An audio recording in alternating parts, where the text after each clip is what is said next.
நாளை மறுநாள் 75வது விடுதலை நாளை கொண்டாட போகிறோம். வீடெங்கும் தேசிய கொடியேற்றுங்கள் என்று சொல்லியிருக்கிறார் பிரதமர். தேசிய கொடி நம் உயிருக்கும் இணையானது. பிங்களி வெங்கையா என்ற சுதந்திர போராட்ட தியாகிதான் இன்று நாம் பயன்படுத்தும் தேசிய கொடியை உருவாக்கியவர் என்று நம்பப்படுகிறது. பல ஆண்டுகள் இந்திய தேசிய கொடிக்கான ஆராய்ச்சியை அவர் மேற்கொண்டுள்ளார். அது தொடர்பாக புத்தகம் ஒன்றை வெளியிட்டுள்ளார் பிங்களி. அனைத்திந்திய காங்கிரஸ் கமிட்டியின் கூட்டம் 1921ஆம் ஆண்டு பெஸ்வாடாவில் நடைபெற்ற பொழுது பிங்களி இரண்டாவது முறையாக காந்தியை சந்தித்து தேசிய கொடியின் அடிப்படை வடிவமைப்பு குறித்து பேசியுள்ளார். அதில் சிவப்பு மற்றும் பச்சை நிறங்கள் மட்டும் வைத்து இவை இந்தியாவின் இரண்டு பெரிய மதங்களை குறிப்பதாக கூறியிருந்தார். ஆனால் காந்தி இரண்டிற்கும் நடுவே வெள்ளை நிறம் கொண்டு வரப்பட வேண்டும் என்றும் அது அமைதி மற்றும் இந்தியாவில் இருக்கும் இதர குழுவை குறிப்பிடும் வகையில் அமைய வேண்டும் என்றும் கூறினார். மேலும்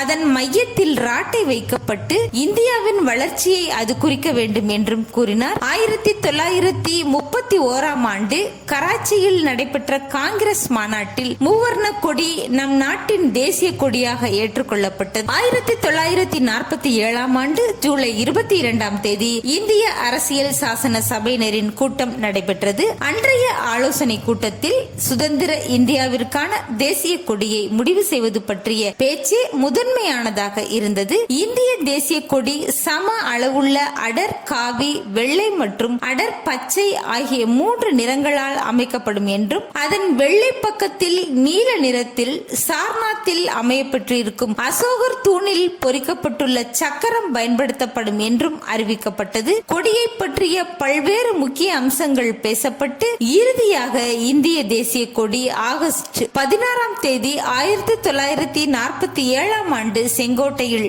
ஏற்றப்பட்டது. விடுதலை வேள்வியில் தன்னை அர்ப்பணித்துக் கொண்ட தியாகிகளை பற்றியும் இந்த மண் மக்கள் மனிதம் பேசும் கட்டுரைகளை படிக்கவும் நமது மண்வாசம் வாங்குங்க, வாசியுங்க, நம்மை அறிந்து கொள்ளுங்கள்.